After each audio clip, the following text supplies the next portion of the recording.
या मालिकेचे पूर्ण एपिसोड्स पाहण्यासाठी झी5 ॲप डाउनलोड करा। अरे तिच्याशी लग्न कशाला केलं मी? तिला राजनंदिनी बनवण्यासाठी केलं, बरोबर का नाही? बरोबर ना? मग ती अशी गायब होऊन कशी चालेल? ती अशी गायब होता कामा नये झेंडे, ती अशी गायब होता कामा नये।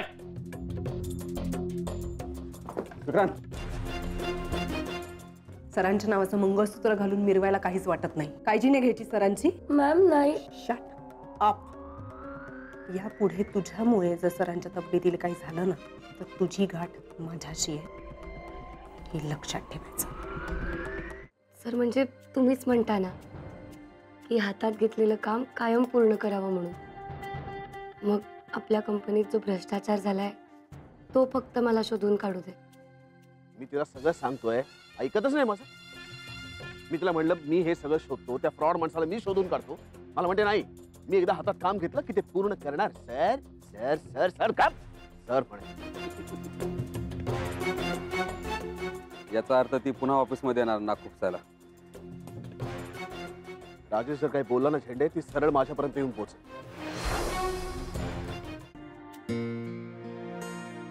काय नेसू होळीसाठी?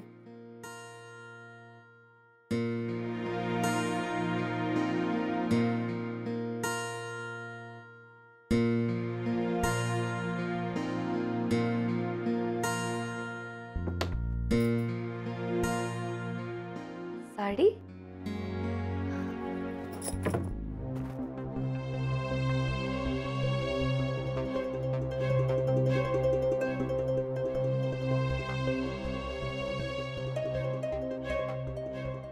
ही कुठली साडी आहे? अरे सोनिया, तू तयार नाहीयेस? प्लीज, इथे ईशाच्या चाळीत खेळायला वगैरे नाही येणार आहे। कम ऑन सोनिया, त्यांनी इन्व्हाइट केलंय आपल्याला। So what? तुम्ही जाता ना सगळे, सो जा ना। तसंही आजकाल तुझं माय फ्रेंड वहिनी असं खूप जप चाललेलं असतो ना, कौतुक आहे ना तुला। जा, एन्जॉय। चल ना सोनिया, खरंच मजा येईल। त्यांच्या इकडे होळी खूप वेगळी असते माहितीये, धमाल येईल आपल्याला। धमाल तुला येईल, मला नाही येणार। हे बघ जयदीप, मला प्लीज फोर्स नको करू, जा तुम्ही। Come on Sonia, don't be a spoil sport. तुझी आजकाल चॉईस जरा जास्तच एलएस होत चालली असं नाही वाटत आहे का तुला? पण मला त्यामध्ये खेचू नकोस। तुला जायचं। ओके ओके ओके, कळलं। काय तुला नाही यायचं ना, नको येऊस। पण त्यात उगाच माय फ्रेंड वहिनीचा उद्धार नको, कळलं?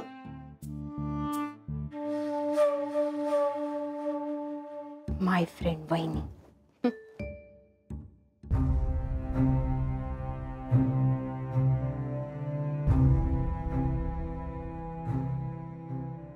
पुष्पा, अगं मी गेल्या वेळी नव्या चादरी आणल्या होत्या, कुठे ठेवलेस तू? अहो, अर्धा पिक्चर संपेपर्यंत ती खोली बंदच होती। फक्त हिरोज त्या खोलीत जात होता। मग कळतं त्या खोलीत ना हिरोच्या पहिल्या बायकोचं भूत असतं। पुष्पा, अगं तुझ्याशी बोलतोय मी, लक्ष कुठे आहे तुझं? तुला काय भूत बाधा वगैरे झाली की काय? भूत? हो, त्या खोलीत भूत नसेल ना? अरे देवा, तुझ्या डोक्यात अजून तेच चालू आहे का? पुष्पा, अगं ते सरंजाम्यांच्या खोलीतच काय, पण जगातल्या कुठल्याही खोलीत भूत बीत नसतं ग बाई। काकू, काकू, काकू, कांदे द्या ना मला। काय आज काय विशेष? ईशा आणि विक्रांत सर येतात ना, म्हणून मी स्पेशल खेकडा भजीचा प्लॅन केलाय। अरे वा वा वा वा, गरम गरम कांदा भजी। हो, करा करा, तेवढेच आम्हालाही मिळतील। हा काकू, काकू कांदे देताय ना? तू जा घे की, स्वयंपाकघर तुला माहितीये की, तुला काय बंदी आहे स्वयंपाकघरात जायची? काय माहिती, ईशाच्या घरी जसं त्या बंद खोलीत जायला आम्हाला परवानगी नाहीये ना, तसं तुमच्या घरी आहे की काय?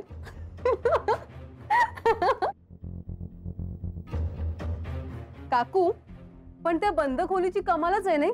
ईशा तर म्हणत होती की फक्त विक्रांत सर जातात, बाकी कोणालाच अलाउड नाही आतमध्ये जायला। मी ना ईशाला बऱ्याच वेळा विचारण्याचा प्रयत्न केला, पण आता पण गेलो होतो ना ईशाच्या घरी, तेव्हा ना आम्ही त्या बंद। हा काका, डाळीचं पीठ आहे ना घरी? हो आहे ना। अजून काही हवंय का? अजून येते काका।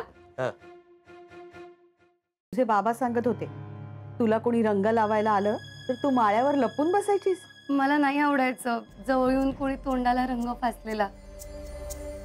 कोणी आलं की मी जोरात किंचाळायचे. मला खूप भीती वाटते. ईशा,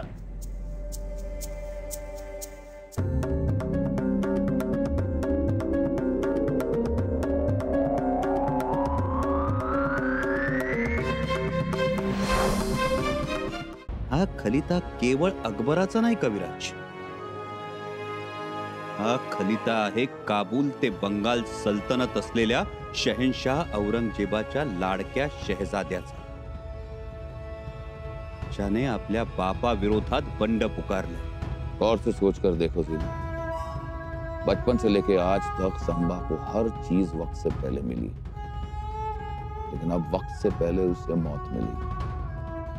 ये आलमगीर औरंगजेब का वादा है सबसे. आड्यात सून इलिया, पण ती टिका तसा वाटत नाही. मोठा घर बघून अन्नाच्या धाकान बापाशीन लगीन लावून दिला खरा, पण त्याका माहित नाही ती का नरकात ढकललेली हाती.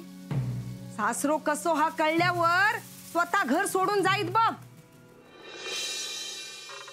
हो, लगीन कार्य कसा व्यवस्थित पार पडला ना. अगदी घाईर लगीन जमला, पण दत्ताच्या नशिबान बायल चांगली गावली होते का. माका माहित होता दत्ताच्या संसाराचो तुम्ही विचार करशाल, नायकांका शोभात अशीच सून आणशाल. आता घरात इला हा तर त्याच्यावरच सगळा टाकीन असा म्हणतोय मी. बस बस कर गौतम, तुझी सून हा काय? हा, त्या दत्ताची आऊस थैसर निजलेली हा कलमाबुडी. गुरु, गुरु, काय झालं? गुरु, राधिका, बाय झोपेच्या गोळ्या आणि सगळ्या खाल्ल्या. गुरु, डोळे उघडा. उठा, उठा ना.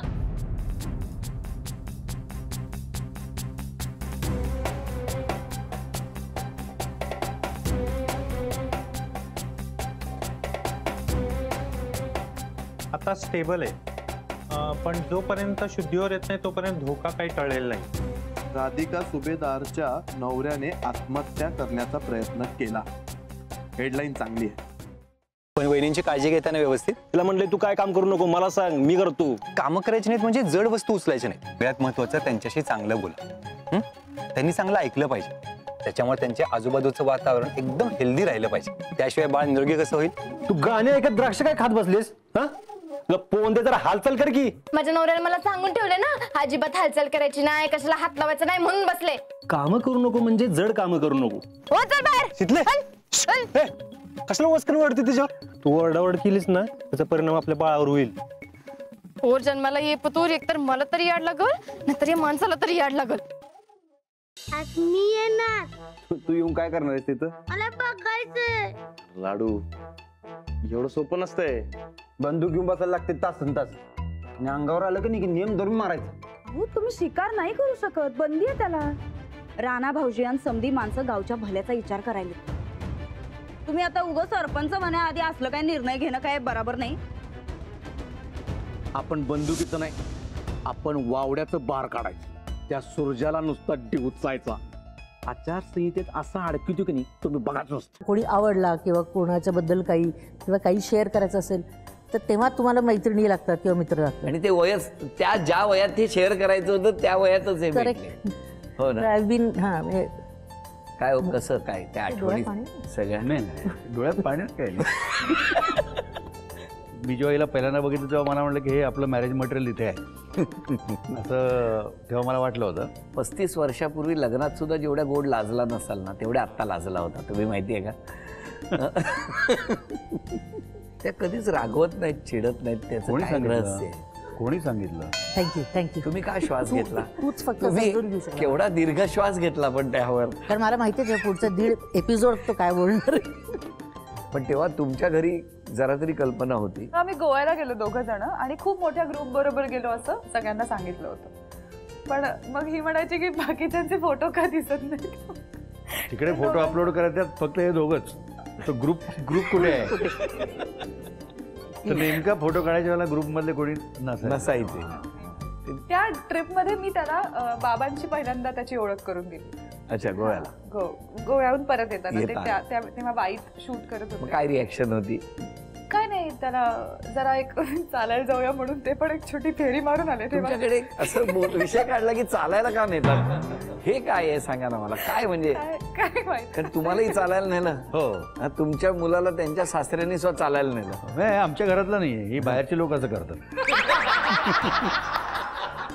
ते काहीही लिहू शकतात. हो हो हो. कारण आम्ही एकदा, मी आणि सुरुद एकदा रेडिओवरती काहीतरी ऐकत असेच चाललो होतो आणि एक रेशन कार्डावर नाव माझं घालाल का, औंदाला टामटूम वाजवाल का, असं एक गाणं त्याच्यात.